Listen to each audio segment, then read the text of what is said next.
informasi mengenai informasi dugaan money politik dan juga dalam bentuk pengumpulan KTP pemilih yang sudah terjadi di Desa Kandar.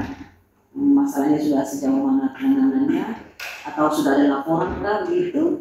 Lalu berita yang kedua adalah mengenai yang terjadi pada 3 hari atau 4 hari yang lalu di Adau, di mana berdasarkan informasi yang kami terima itu ada ada sekitar 4 orang di Adau yang diarahkan untuk mengumpulkan KTP juga. Namun kemudian sudah ketahuan sama Panwas Kecamatan dan barang buktinya sudah disita berupa 136 lembar fotokopi KTP. Nah, sejauh mana penanganannya? Ya, baik. Jadi yang pertama untuk yang di Adau memang beta belum dapat informasi terkait kejadian awalnya. Nah, jadi kita cuma dapat informasi setelah teman-teman Panwas Kecamatan, itu pun infonya bukan dari Panwas Kecamatan. Dari ada wartawan yang datang dan dia menyampaikan bahwa Panwas Kecamatan sudah memanggil beberapa orang untuk dimintai keterangan dan sebagainya. Itu hanya informasi sebatas itu saja. Oke, baru itu. Sebatas itu. Berarti boleh saya bercerita ya, Bapak Ketua ya. Jadi informasi yang beta dapatkan dari keluarga korban adalah bahwa dari 138 KTP yang sudah dikumpulkan oleh tim salah satu pasangan calon itu sudah disita. Lalu sedang timnya sudah diinterogasi dan mereka mengaku bahwa benar diarahkan oleh AT, Kita dapat informasi bahwa kita kebetulan karena kasus Kandar ini viral, kita secara pribadi membayangkan bahwa ini bisa jadi ini Kandar yang kemudian timnya yang nanti menghadap di Panwas Kecamatan. Jadi kita pikir satu kejadiannya saja. Ternyata baru tahu bahwa ternyata ada juga yang tahu itu dari Kandar. Aku kembali ke Kandar saja. Ya, untuk terkait video yang viral, viral di Kandar itu. Tentu banyak orang juga berpikir bahwa ijazah di Bawaslu tidur saja atau mungkin diam saja. Sebenarnya Bawaslu juga tidak diam saja. Kebetulan info yang di Kandar ini dia cukup jelas karena ada videonya. Ini videonya dan Bawaslu punya kewenangan untuk melakukan penelusuran karena ini informasi awal, informasinya sangat jelas. Sangat jelas siapa orangnya, nama siapa, dan kami sudah membentuk tim penelusuran. Bawaslu sudah bentuk tim penelusuran. Di situ ada internal Bawaslu juga dari unsur Gakumdu. Jadi Gakumdu itu karena ada Bawaslu, penyidik kepolisian dan kejaksaan. Dan jadwalnya kami sore ini mau merapat untuk briefing. Besok tim mulai bergerak ke Adau. Jadi nanti ke Adau dan juga ke Kandar. Berarti informasi yang tadi Bu Novi sampaikan bisa jadi itu juga akan dititipkan ke teman-teman untuk juga menelusuri ini kejadian di Adau. Supaya satu kali ketika kembali mungkin ada informasi lain atau data yang didapat oleh tim yang turun untuk melakukan penelusuran. Kemudian selain di Kandar, kami juga bentuk, jadi ada 2 tim. Satu tim turun ke Adau dan Kandar, satu tim nanti di Kota Sumlaki. Tujuan di Kota Sumlaki itu ya kita akan ambil minta keterangan dari misalkan wartawan siapa yang tulis berita kemarin. Pertama bukan berita setelah tambahan, berita pertama. Kita perlu tahu supaya bisa telusuri dia dapat infonya dari siapa. Selain kalau yang di Kandar kan jelas orang-orang yang di dalam video itu sudah pasti bisa ditemui untuk minta keterangan.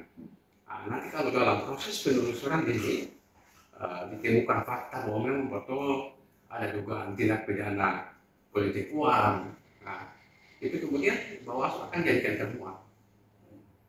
Setelah jadikan temuan, kemudian kita akan berproses mulai dari klarifikasi dan sebagainya.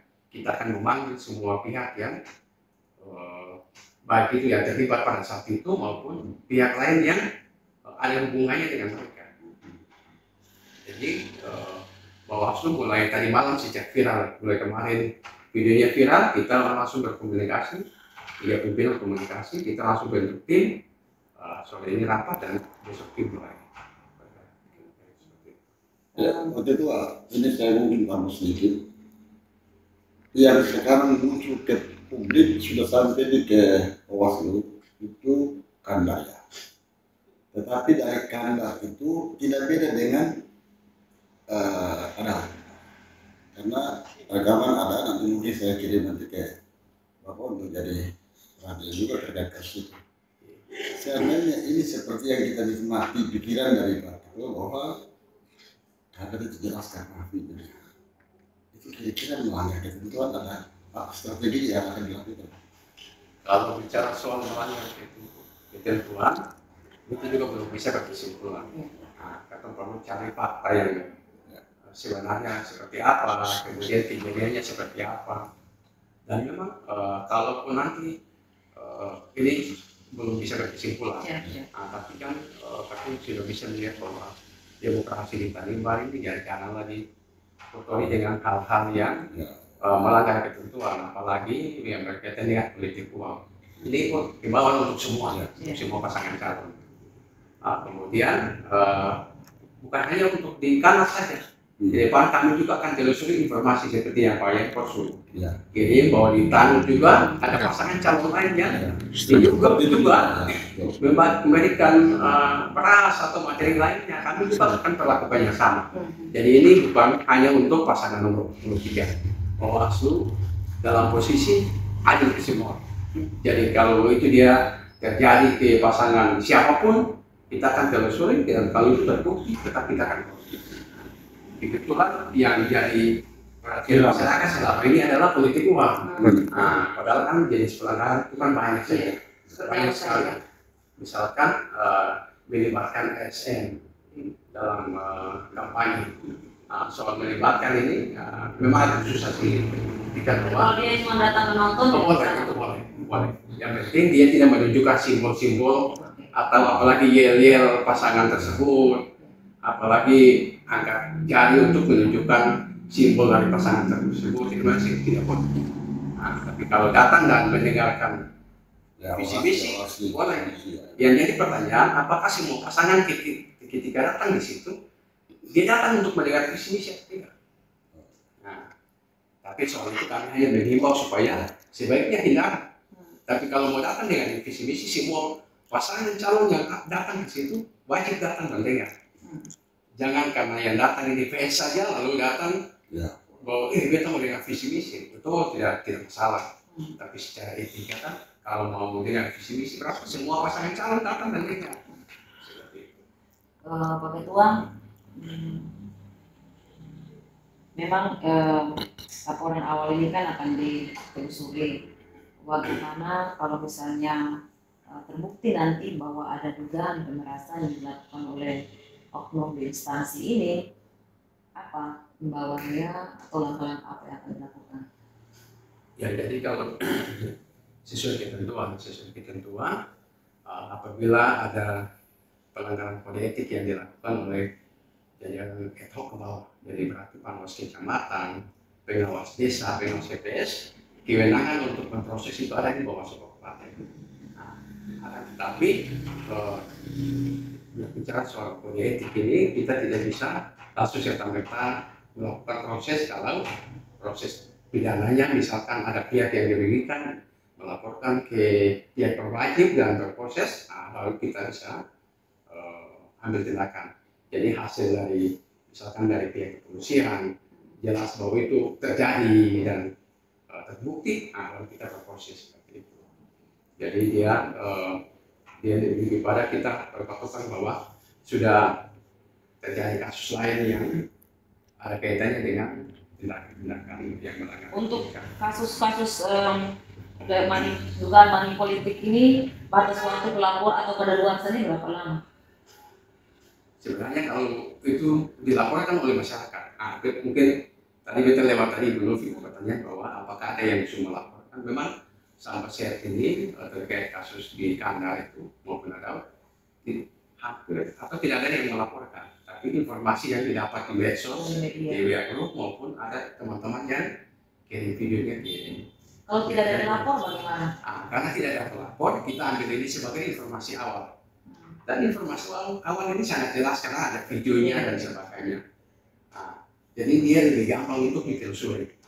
Untuk itu pada kesempatan ini mungkin kita menghimbau ke teman-teman lain. Jadi bukan hanya ke salah satu pasangan tertentu, tapi untuk ke 5 pasangan calon, kalau memberi informasi misalkan ke Group, beri informasi yang paling tidak mempersulit kami. Misalkan info dari ini bahasa biasa teman-teman, info di news itu. Ini bahasa info dari news itu siapa? Jadi harus info jelas, dari siapa, orangnya tinggal di mana. Minimal 5W satu hari. Ya, itu. Lalu tidak perlu banyak orang, yang penting nama satu orang saja disebut. Lalu orangnya tinggal di mana? Sudah itu nanti perusahaan lokasi sudah nanti. Kira-kira seperti itu. Jadi Pak Ovel kira-kira begitu. Jadi kalau info misalkan di Walla dan sebagainya, kalau mau kasih info atau untuk teman-teman media, kasih infonya seperti itu. Ya memang kalau inisial agak susah untuk atau telusuri bahwa inisial ini ada banyak kemungkinan, bisa saja atau salah orang ke orang lain. Tapi kalau namanya sudah jelas, kalau misalkan teman-teman was-was untuk kasih info ke WA Group, silakan jangan saya karena apa? Bawaslu akan menjaga rahasia orang yang memberi informasi. Itu dijamin undang-undang. Jadi mau proses apapun, mau didesak apapun, terus yang akan bocorkan ke pihak yang dilaporkan itu bahwa orang ini yang kasih info. Itu soal keamanan orang yang memberikan informasi. Jadi kalau teman-teman ada yang menemukan dugaan pelanggaran, silakan sampaikan. Kalau tidak melaporkan, kasih info. Kasih info siapa yang melakukan, paling tidak namanya jelas, alamatnya di mana, dan nanti Bawaslu yang akan telusuri. Jadi seperti itu.